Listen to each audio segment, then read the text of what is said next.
So ನೀನಾಸಂನಲ್ಲಿ Darshan ಹೇಗಿದ್ರು, ದರ್ಶನ್ ಬಗ್ಗೆ ಅಡುಗೆ ಮಾಡಿ ಬಡಿಸ್ತಾ ಇದ್ದ ರತ್ನಮ್ಮ ಅವ್ರು ಹೇಳೋದೇನು? ರಿಪಬ್ಲಿಕ್ ಕನ್ನಡದಲ್ಲಿ ರತ್ನಮ್ಮ ಅವರು ವೆರಿ ಎಕ್ಸ್ಕ್ಲೂಸಿವ್ ಆಗಿ ಮಾತಾಡಿದ್ದಾರೆ. 30 ವರ್ಷಗಳ ಹಿಂದೆ ದರ್ಶನ್ಗೆ ಇದೇ ರತ್ನಮ್ಮ ಅವರು ಅಡುಗೆ ಮಾಡಿ ಬಡಿಸ್ತಾ ಇದ್ರು, ಕೈ ತುತ್ತು ಹಾಕ್ತಾ ಇದ್ರು. ದರ್ಶನ್ ನಿರಪರಾಧಿಯಾಗಿ ಬಂದು ದೊಡ್ಡ ಸಿನಿಮಾ ಮಾಡ್ತಾರೆ, ತಪ್ಪು ಮಾಡಿದ್ರೆ ಕಾನೂನು ರೀತಿಯಲ್ಲಿ ಕ್ರಮ ಆಗ್ಲಿ.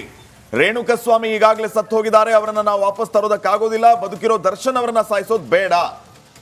ಈ ಎಲ್ಲಾ ವಿಚಾರಗಳನ್ನ ಹೇಳಿ ದರ್ಶನ್ ಪರಿಸ್ಥಿತಿಯನ್ನ ನೆನೆದು ಕಣ್ಣೀರು ಹಾಕಿದ್ದಾರೆ ರತ್ನಮ್ಮ ಅವರು. ಹಾಗಿದ್ರೆ ರಿಪಬ್ಲಿಕ್ ಕನ್ನಡದ ಜೊತೆಗೆ ಎಕ್ಸ್ಕ್ಲೂಸಿವ್ ಆಗಿ ಮಾತಾಡಿರುವಂತಹ ರತ್ನಮ್ಮ ಅವರು ಏನೆಲ್ಲ ಹೇಳಿದ್ದಾರೆ ನೋಡ್. ದರ್ಶನ್ ತಪ್ಪು ಮಾಡಿದ್ರೆ ಶಿಕ್ಷೆ ಆಗತ್ತೆ, ತಪ್ಪು ಮಾಡಿಲ್ಲ ಅಂದರೆ ಹೊರಗೆ ಬರ್ತಾರೆ.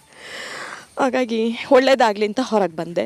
ನಾನು ಈ ಮಧ್ಯೆ ಕೇಳ್ಕೊಳ್ಳೋದು ಏನು ಅಂತಂದರೆ, ರೇಣುಕಾಸ್ವಾಮಿಯೂ ತುಂಬ ಒಳ್ಳೆಯವರಲ್ಲ.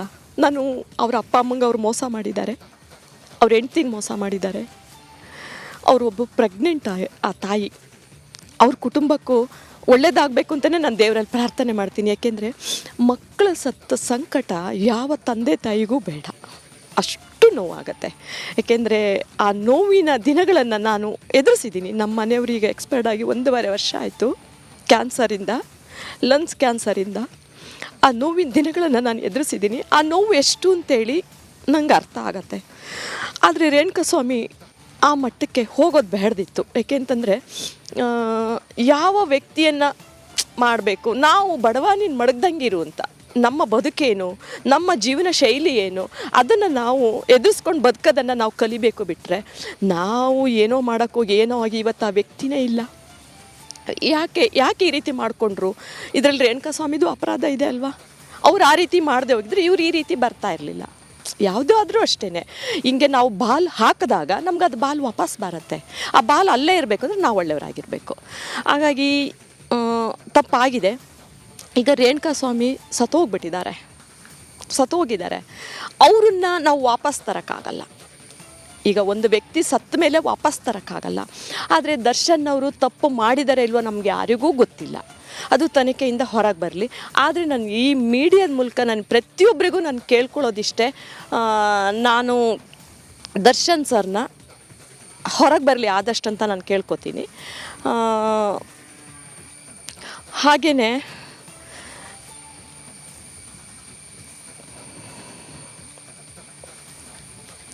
ಸಾರಿ ಸರ್, ನಂಗೆ ತಡ್ಕೊಳಕ್ಕಾಗೋದಿಲ್ಲ. ಹೊರಗೆ ಬರಲಿ ಸರ್ ದರ್ಶನ್ ಸರ್, ಅಷ್ಟೇ. ಓಕೆ, ರತ್ನಮ್ಮ ಒಂದು ಮಾತನ್ನು ಹೇಳಿದರು, ದರ್ಶನ್ ಸರ್ ತಪ್ಪು ಮಾಡಿದ್ದಾರಾ ಇಲ್ವಾ ಅಂತೇಳಿ ಯಾರಿಗೂ ಗೊತ್ತಿಲ್ಲ ಅಂತೇಳಿ. ಬಟ್ ಅವ್ರು ರೇಣುಕಾಸ್ವಾಮಿ ತಪ್ಪು ಮಾಡಿದ್ದಾರೆ ಅಂತ ಹೇಳಿದರು. ಅದನ್ನು ಯಾರಿಗೂ ಗೊತ್ತಿಲ್ಲ, ಅದನ್ನು ಹೇಳೋದು ನ್ಯಾಯ ಅಂತ. ಓಕೆ, ತಪ್ಪಲ್ಲ. ಈಗ ಇವ್ರ ಬಗ್ಗೆ ವೀಕೆಂಡ್ ವಿತ್ ರಮೇಶಲ್ಲಿ ಕೂಡ ಇವರು ಮಾತಾಡಿದರು.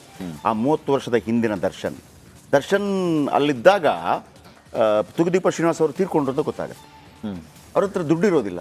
ಒಂದು ಕಾರಲ್ಲೇನೋ ಹಂಗೆ ಮಾತಾಡ್ತಿರ್ಬೇಕು. ಏನು ಸರ್ ಅಂತ ಕೇಳ್ತಾರಂತ ಅವರು, ಏನು ಹೋಗ್ಬೇಕು ಅರ್ಜೆಂಟು ಅಂತೇಳಿ, ಮೈಸೂರು ಅಂದರೆ ಅವರು ಆಗ ಹೇಳ್ತಾರಂತೆ, ನಾನು ತೂಗುದೀಪ ಶ್ರೀನಿವಾಸ್. ಹೌದಾ, ನೀವು ತೂಗುದೀಪ ಶ್ರೀನಿವಾಸ್ ಅವರು ಮನೆ ತನಕ ಬಿಟ್ಟು ದುಡ್ಡನ್ನು ತಗೊಳ್ಳೋದಿಲ್ಲ ಅಂತ ಹೇಳಿದಂಥ ನೆನಪು ನನಗೆ. ಅಂದರೆ ದರ್ಶನ್ ಅವರು ಹೇಳಿದ್ದು ನಿಜ. ಅಂಥ ದರ್ಶನ್ ಇವತ್ತು ಹಿಂಗಾಗಿದ್ದಾರೆ ಅನ್ನುವಂಥ ಸಂದರ್ಭದಲ್ಲಿ ಆ ಕಡೆಯಿಂದ ರೇಣುಕಾಸ್ವಾಮಿ ಮಾಡಿದ ತಪ್ಪು ಅಂತ ಇವರು ಹೇಳ್ತಾರೆ. ಅದಕ್ಕೆ ಪ್ರತ್ಯುತ್ತರವಾಗಿ ಇವರು ಮಾಡಿದ್ದು ಕೂಡ ತಪ್ಪೆ ಕಾನೂನು ಪ್ರಕಾರ. ನಾವು ಹೇಳುವಂಥದ್ದು ಇಲ್ಲಿ ದರ್ಶನ ಅಭಿಮಾನಿ ಅಥವಾ ರೇಣುಕಾಸ್ವಾಮಿ ಅಭಿಮಾನಿ ಅಲ್ಲ, ನಾವೆಲ್ಲರೂ ಕೂಡ ಕಾನೂನು ಅಭಿಮಾನಿಯಾಗಿರಬೇಕು. ಈ ನೆಲಕ್ಕೊಂದು ಕಾನೂನಿದೆ, ಅದನ್ನೇ ಮ್ಯಾನೇಜ್ ಮಾಡಬೇಕು ಅಂಥದ್ದು. ಎಂತೆಂಥ ದೊಡ್ಡ ನಾಯಕರು ಹೋಗಿದ್ದಾರೆ. ಯಡಿಯೂರಪ್ಪ ನಾಯಕ ಜೈಲಿಗೆ ಹೋಗಿಲ್ವಾ? DK ಶಿವಕುಮಾರ್ ನಾಯಕ ಜೈಲಿಗೆ ಹೋಗ್ಲಿಲ್ವಾ? ಅರವಿಂದ್ ಕೇಜ್ರಿವಾಲ್ ಹೊಸ ಶಕೆಯನ್ನು ಬರೆದವರು ಜೈಲಲ್ಲಿಲ್ವಾ? ಚಿದಂಬರಂ ಎಂತೆಂಥ ಇದನ್ನು ಬಜೆಟ್ ಕೊಟ್ಟವರು ಜೈಲಿಗೆ ಹೋಗ್ಲಿಲ್ವಾ? ಅಮಿತ್ ಶಾ ಗಡೀಪಾರ ಆಗಲಿಲ್ವಾ? ಎಲ್ಲ ಇರುತ್ತೆ. ಅದಕ್ಕೆ ಕಾನೂನು ಮುಖ್ಯ ಆಗಿರುತ್ತೆ ಅಂತೇಳಿ. ಹಾಗಂತ ಯಾರಿಗೂ ವಿರೋಧ ಅಂತಲ್ಲ. ಅದು ಈಗಲೂ ನಾನು ಹೇಳ್ತಾ ಇದ್ದೀನಿ, ದರ್ಶನ ಅಭಿಮಾನಿಗಳು ಏನು ಮಾಡೋಣ, ಹೆಂಗೂ ಡೆಂಗಿ ಇದೆ, ಇಡೀ ರಾಜ್ಯಾದ್ಯಂತ ದರ್ಶನ ಅಭಿಮಾನಿಗಳು ರಕ್ತದಾನ ಮಾಡೋಣ ಬನ್ನಿ. 50 ಲಕ್ಷ ಜನರಿಂದ ರಕ್ತದಾನ ಅಂತಂದರೆ ತುಂಬಿ ತುಳುಕತ್ತೆ ರೀ, ಪ್ರಾಬ್ಲಮೇ ಇರೋದಿಲ್ಲ. ಪ್ಲೇಟ್ಲೆಟ್ಸ್ ಕೊಟ್ಟರೆ ಪ್ರಾಬ್ಲಮೇ ಇರೋದಿಲ್ಲ. ಬನ್ನಿ. ಈ ನಡುವೆ ಒಂದು ಪ್ಯಾಕೇಜ್ ಇದೆ ರೇಣುಕಾಸ್ವಾಮಿಯನ್ನ ರೇಣುಕಾಸ್ವಾಮಿಯನ್ನ ಕೊಲೆಗೈದ ವಿಚಾರಕ್ಕೆ ಸಂಬಂಧಪಟ್ಟಂತೆ ಈಗ ದರ್ಶನ್ ಕೊಲೆಯ ಆರೋಪವನ್ನ ಎದುರಿಸ್ತಾ ಇರೋದು ಒಂದು ಕಡೆ ಆದ್ರೆ, ತನಿಖೆ ಯಾವ ಹಂತಕ್ಕೆ ಬಂದಿದೆ ಅನ್ನುವಂಥದ್ದು ಕೂಡ ಪ್ರಶ್ನೆ ಆಗಿದೆ. ಈ ತನಿಖೆಯ ನಿಟ್ಟಿನಲ್ಲಿ ಪೊಲೀಸರು ಈಗ ಯಾವೆಲ್ಲ ಸಾಕ್ಷ್ಯ ಸಂಗ್ರಹ ಮಾಡಿದ್ದಾರೆ, ಕೇಸ್ ಯಾವ ಹಂತದಲ್ಲಿದೆ, ತನಿಖೆ ಏನು ನಡೀತಾ ಇದೆ, ಈ ಬಗ್ಗೆ ಒಂದು ವಿಶೇಷ ವರದಿ ಇದೆ, ನೋಡ್ಕೊಂಬ.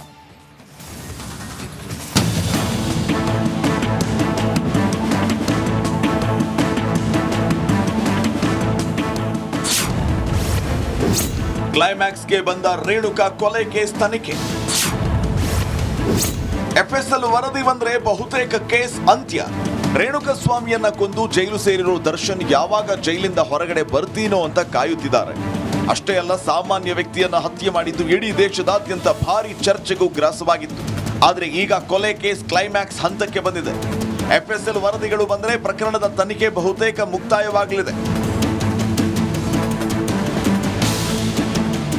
ತನಿಖೆ ಮುಗಿದ ಕೂಡಲೇ ಪೊಲೀಸರು ಚಾರ್ಜ್ ಶೀಟ್ ಸಿದ್ಧಪಡಿಸಲಿದ್ದಾರೆ. ಈಗಾಗಲೇ ತನಿಖೆ ಶುರುವಾಗಿ ತಿಂಗಳು ಕಳೆದಿದೆ. ಹೀಗಾಗಿ ಎಫ್ಎಸ್ಎಲ್ ವರದಿಗಳು ಸಂಪೂರ್ಣವಾಗಿ ಬಂದ ಬಳಿಕ ಚಾರ್ಜ್ ಶೀಟ್ ರೆಡಿ ಆಗಲಿದೆ. ಪ್ರಕರಣ ಐಪಿಸಿ ಅಡಿಯಲ್ಲಿ ದಾಖಲಾಗಿರುವುದರಿಂದ ಪೊಲೀಸರಿಗೆ ಚಾರ್ಜ್ ಶೀಟ್ ಸಲ್ಲಿಸುವುದಕ್ಕೆ 90 ದಿನಗಳ ಅವಕಾಶವಿದೆ.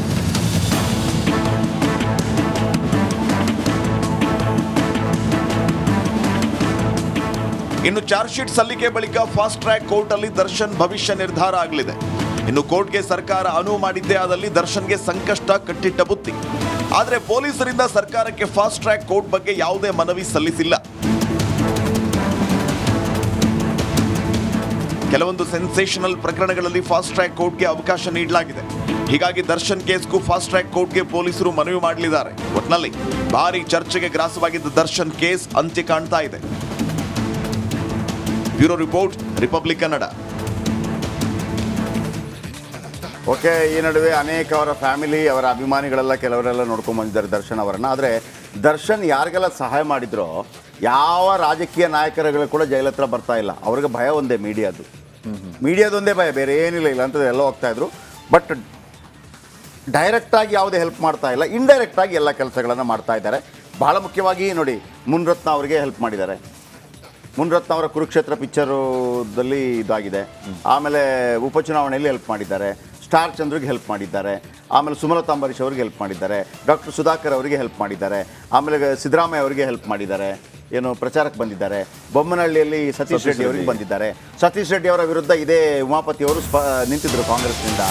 ಇದೀಗ ಯಾರು ಬರ್ತಾ ಇಲ್ಲ ಅಂತ ಹೇಳಿ ದರ್ಶನ್ಗೆ ಆಪ್ತರಾಗಿದ್ದ ರಾಜಕಾರಣಿಗಳು ಎಲ್ಲೂ ಇಲ್ಲ. ಫೋನ್ ಮಾಡಿದ್ದಾರೆ. ಆಮೇಲೆ ಜಮೀರ್ ಅಹಮದ್ ಖಾನ್ ಅವರೆಲ್ಲ ಭಾಳ ವೆರಿ ಆಪ್ತರು. ಇವರೆಲ್ಲ ಡೈರೆಕ್ಟಾಗಿ ಬರೋಕ್ಕೆ ಭಯ ಪಡ್ತಾ ಇದ್ದಾರೆ. Because of media. Once again ಹೇಳ್ತಾ ಇದ್ದೀನಿ, ಬಿಕಾಸ್ ಆಫ್ ಮೀಡಿಯಾ. ಬೆಂಗಳೂರಿನಲ್ಲಿ ಇದ್ದರು ಜೈಲಿನತ್ತ ಮುಖ ಮಾಡದ ಶಾಸಕರು, ಸಚಿವರು, ಎಂಪಿಗಳು, MLAಗಳು ಡ್ಯಾಶ್. ಬೊಮ್ಮನಹಳ್ಳಿ ಶಾಸಕ ಸತೀಶ್ ರೆಡ್ಡಿ ದರ್ಶನ್ ಅವರಿಗೆ ತುಂಬ ಆಪ್ತರು. ಭೇಟಿ ಮಾಡಲು ಹೋದರೆ BJP ನೋಟಿಸ್ ಕೊಡುತ್ತೆ. ಅಷ್ಟೇ ಅಲ್ಲ, ಉಮಾಪತಿ ಹಾಗೂ ದರ್ಶನ್ ಅಷ್ಟಕ್ಕಷ್ಟೇ. ಉಮಾಪತಿ ಅವರು ಅದನ್ನು ಬೇರೆ ರೀತಿಯಲ್ಲಿ ಯೂಸ್ ಮಾಡ್ಕೋತಾರೆ ಅನ್ನುವಂಥ ಸಾಧ್ಯತೆ ಇದೆ.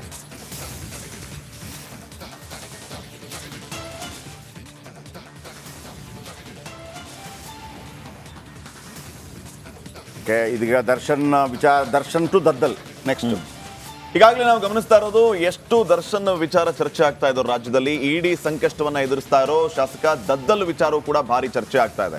ಇವತ್ತು ಸೆಷನ್ಗೆ ಬರ್ತಾರಾ ಅಥವಾ ನೇರವಾಗಿ SIT ವಿಚಾರಣೆಗೆ ಹಾಜರಾಗ್ತಾರಾ ಅನ್ನೋಂಥ ಪ್ರಶ್ನೆ ಇದೆ. ವಾಲ್ಮೀಕಿ ಭ್ರಷ್ಟಾಚಾರದ ಸುಳಿಯಲ್ಲಿ ಶಾಸಕ ದದ್ದಲ್ ಸಿಕ್ಕಾಕೊಂಡು ಒದ್ದಾಡ್ತಾ ಇದ್ದಾರೆ. ಇವತ್ತು ಸದನಕ್ಕೆ ಹಾಜರಾಗ್ತಾರಾ ಬಸನಗೌಡ ದದ್ದಲ್? ಸಂಕಷ್ಟದ ಚಕ್ರ ವ್ಯೂಹದಲ್ಲಿ ವಾಲ್ಮೀಕಿ ನಿಗಮದ ಅಧ್ಯಕ್ಷ ವಿಚಾರಣೆಗೆ ಹಾಜರಾಗದೇ ಇದ್ರೂ ಕೂಡ ಸಂಕಷ್ಟ ಫೇಸ್.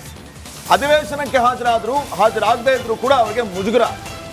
ದದ್ದಲ್ಗೆ SIT, ED ಅಧಿಕಾರಿಗಳು ಈಗಾಗಲೇ ನೋಟಿಸ್ ಅನ್ನ ಜಾರಿ ಮಾಡಿ